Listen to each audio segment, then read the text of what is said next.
Assalamualaikum warahmatullahi wabarakatuh. Kembali lagi bersama saya Atin Mutakasari dalam pembelajaran Teknik Geologi Pertambangan SMK Negeri Kadipaten Kabupaten Tasikmalaya. Baik, anak-anakku sekalian, hari ini dengan Bapak kita akan belajar berkaitan dengan peta. Peta. Mungkin banyak di antara kalian yang sering menggunakan peta. Bahkan dalam kehidupan kalian pun kalian menggunakan peta sebagai sebuah acuan ketika kalian mau berpergian. Contohnya ketika kalian ingin berangkat dari suatu daerah ke daerah lain, kalian menggunakan peta. Contohnya kalian menggunakan Google Map atau misalkan mungkin bagian peta dasar atau lain sebagainya. Nah, pada kesempatan kali ini kita akan belajar pengertian peta dulu di bagian awal pembelajaran kita ini. Peta, apa itu peta? Peta adalah gambaran konvensional permukaan bumi pada bidang datar yang diperkecil seperti kenampakannya. Jika dilihat dari atas, ditambah tulisan-tulisan sebagai tanda pengenal. Gambaran konvensional pada permukaan bumi ini digambarkan dengan simbolisme tertentu sebagai seluruh permukaan beserta kenampakan-kenampakannya yang ada pada peta tersebut. Kenampakan-kenampakan tersebut meliputi kenampakan fisik seperti medan aslinya, kenampakan sosial, ekonomi, atau medan buatan. Istilah peta diambil dari bahasa Inggris, yaitu map. Kata map sendiri berasal dari bahasa Yunani, yaitu mappa, yang dapat diartikan sebagai taplak atau kain penutup meja. Pengertian secara umum adalah rupa permukaan bumi yang digambarkan menggunakan suatu sistem proyeksi dengan skala tertentu sehingga dapat disajikan dalam bidang datar. Jadi bagaimana bumi kita yang bundar itu atau yang bulat itu digambarkan menjadi sebuah gambaran datar atau disajikan dalam satu sejam datar. Seperti yang diistilahkan istilah map atau mapa yang dalam bahasa Yunani. Nah, dari pengertian-pengertian secara umum tadi yang berasal dari kata bahasa Inggris atau bahasa Yunani, menurut para ahli ada beberapa hal atau ada beberapa pengertian-pengertian peta dari beberapa ahli. Contoh, yang pertama, menurut Erwin Rice tahun 1984, peta adalah gambaran konvensional dari permukaan bumi yang diperkecil sebagai ketampakan jika dilihat dari atas dengan ditambah tulisan-tulisan sebagai tanda pengenal. Menurut Aryono Prihaditno tahun 1988, peta merupakan gambaran permukaan bumi dengan skala tertentu dan digambar pada suatu bidang datar melalui sistem proyeksi tertentu.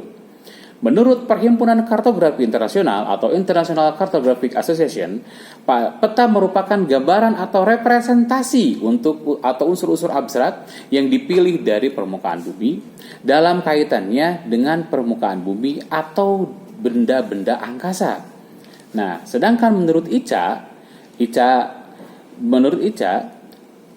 menunjukkan bahwa peta saat ini tidak lagi hanya menunjukkan gambaran permukaan bumi, melainkan meluas pada gambaran atau unsur-unsur permukaan bumi, tetapi meluas pada unsur-unsur atau objek secara geografis, bahkan meluas sampai ke benda-benda yang ada di luar angkasa. Menurut Bakasur Tanal tahun 2005, peta merupakan wahana bagi penyimpanan dan penyajian data kondisi lingkungan, merupakan sumber informasi bagi para perencana dan pengambilan keputusan pada tahapan dan tingkatan pembangunan. Jadi kalau menurut Pak Sultan itu adalah bagaimana peta itu menyajikan informasi-informasi yang nantinya akan menjadi sebuah rencana publik atau misalkan pengambilan keputusan, misalkan lahan ini untuk apa, lahan ini untuk apa, dan lahan ini untuk apa. Sementara menurut Sutarjo, peta adalah lukisan dengan tinta dari seluruh atau sebagian permukaan bumi yang diperkecil dengan perbandingan ukuran yang disebut dengan skala atau kadar. Nah, pada kali ini selain dari pengertian peta, ada juga fungsi dan tujuan pembuatan peta. Apa yang menjadi dasar fungsi dan tujuan pembuatan peta? Yang pertama, pembuatan peta berdasarkan fungsinya, peta bermanfaat bagi kehidupan manusia untuk menunjukkan posisi, memperlihatkan atau menggambarkan fenomena-fenomena dalam bentuk permukaan bumi, memperlihatkan ukuran, luas daerah dan jarak permukaan bumi, menyajikan informasi dalam konteks keruangan. Jadi kalau dalam hal ini, fungsi pembuatan peta ini kita akan menemukan fenomena-fenomena atau memperlihatkan ukuran-ukuran Sementara kan di peta itu kan kita mungkin mengenal ada yang disebut dengan atlas, ada yang disebut dengan peta umum, peta tematik dan lain sebagainya. Dan nanti kita akan bahas di beberapa slide selanjutnya. Nah, yang kedua, tujuan pembuatan peta. Kalau tadi adalah fungsi pembuatan peta, yang ini adalah tujuan pembuatan peta. Apa tujuan membuat peta? Bagaimana sih, untuk apa sih tujuan pembuatan peta? Nah, yang pertama, tujuan pembuatan peta itu untuk membantu suatu pekerjaan, misalnya untuk konstruksi jalan. Kita kan nggak akan mungkin kita tahu misalkan daerah A, di daerah A itu jalannya seperti apa. Bagaimana sih untuk menavigasi atau merencanakan perancangan sebuah pembangunan jalan dengan ukuran beberapa kilometer misalkan. Kita kan nggak akan mungkin langsung jatuh menggunakan mengkonstruksi atau langsung kita memperkerjakan membuat jalur jalan tersebut. Kita kan harus ada analisis. Nah, dalam tujuan peta kan nanti ada analisis bagaimana kelerengannya, bagaimana sifat tanahnya, bagaimana sifat konstruksi daerahnya dan lain sebagainya. Yang selanjutnya untuk membantu pembuatan suatu desain. Desain dalam tanda kutip, kita sedang membuat sebuah lahan, misalkan lahan pertambangan di suatu daerah, kita harus mengetahui bagaimana kondisi ruang lingkup atau kondisi sebuah daerah tersebut.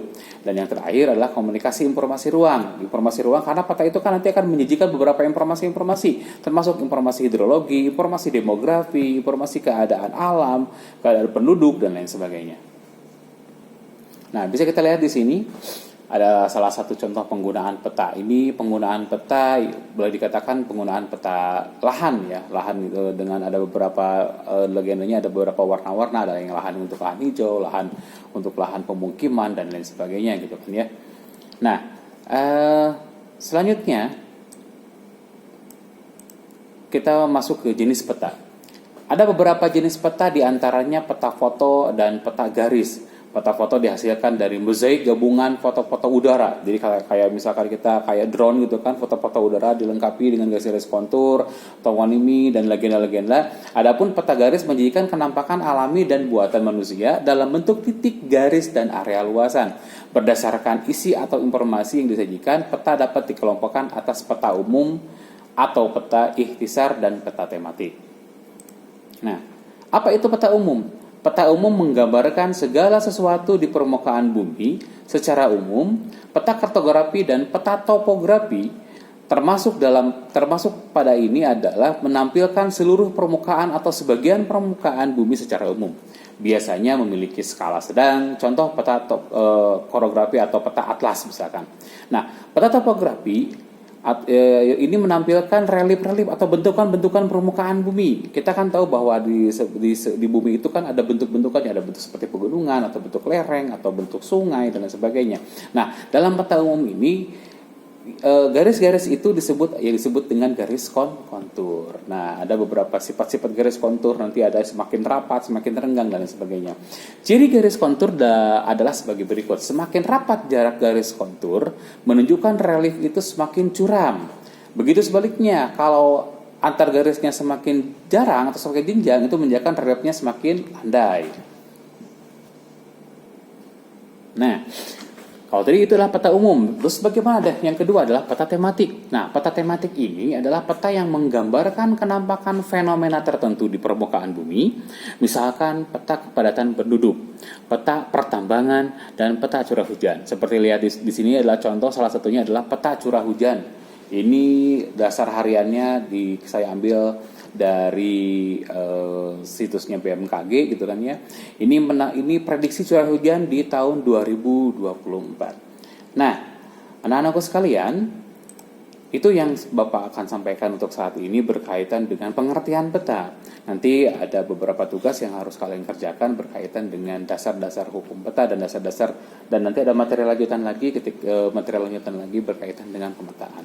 Baik, sampai sini dulu bersama saya Atin Mutfas Ari. Assalamualaikum warahmatullahi wabarakatuh. Terima kasih. Salam geologi pertambangan.